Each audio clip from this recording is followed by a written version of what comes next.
নমস্কার বন্ধুরা, দীপাস কিচেনে আপনাদের সবাইকে স্বাগত। আমি আজকে আনারসের মোরব্বা বানাবো, সেটাই আপনাদের সাথে শেয়ার করব। তো চলুন আমি এটা কিভাবে মোরব্বাটা তৈরি করি সেটা একটু দেখে নিই। সবার আগে আমি মোরব্বাটা কড়ার মধ্যে নিয়ে নিলাম, যেহেতু এই কড়াতেই আমি বানাবো।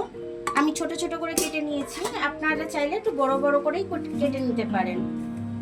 আমি একটু নুন দিয়ে দিচ্ছি মোরব্বাটার মধ্যে। নুনটা দেওয়ার কারণটা পরে লাস্টে আপনারা বুঝতে পারবেন যে আমি নুনটা কেন দিচ্ছি। আপনারা যেরকম মিষ্টি খাবেন সেরকম মিষ্টিটা দিয়ে নেবেন। আমি এবার চিনিটা দিয়ে দিলাম এর মধ্যে। এবার আমি এটাকে ভালো করে একটু মিশিয়ে নেব।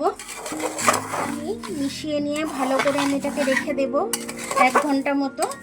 1 ঘন্টা বাদ আমি এটাকে আপনাদের দেখাচ্ছি। আবার আমি এখন এটাকে চাপা দিয়ে রেখে দেব। আমি এটা চাপাটা দিয়ে রেখে দিলাম।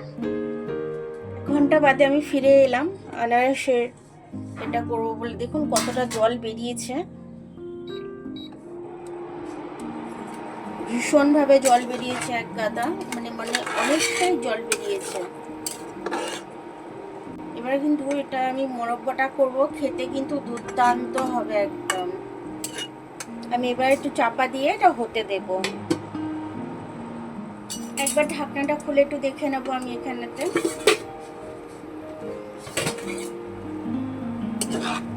অনেকটা জল কমে গেছে। এর মধ্যে আমি এবার 2টো এলাচ ফাটিয়ে দিয়ে দেবো। 2টো এলাচের মুখ ফাটিয়ে আমি দিয়ে দিলাম।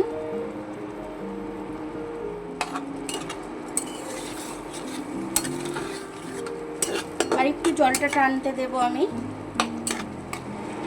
জলটা আমার টেনে গেছে অনেকখানি। এটা সংগ্রহ করার জন্য আমি একটুখানি ভিনেগার দিয়ে দিচ্ছি, যাতে অনেকদিন আমরা রেখে এটা খেতে পারি। এটা হয়ে গেছে, আমার মোরব্বাটা আমার কমপ্লিটলি হয়ে গেছে। এবার আমি মোরব্বাটা নামিয়ে নেব।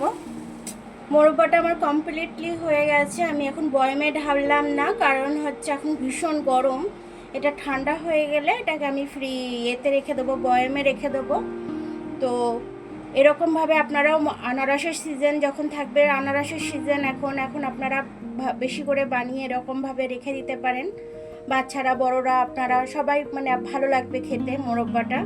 তো এরকমভাবে আপনারা মোরব্বা বানাবেন, বানিয়ে বয়ামে সংগ্রহ করে রেখে দেবেন। যখন মোরব্বার সিজন থাকবে না তখন বার করে খেতে পারবেন। আমার ভিডিওটা যদি ভালো লেগে থাকে তাহলে লাইক, সাবস্ক্রাইব, বেল আইকনটা একটু টিপে দেবেন। আর যদি ফেসবুক থেকে দেখেন লাইক আর ফলোটা একটু করে দেবেন।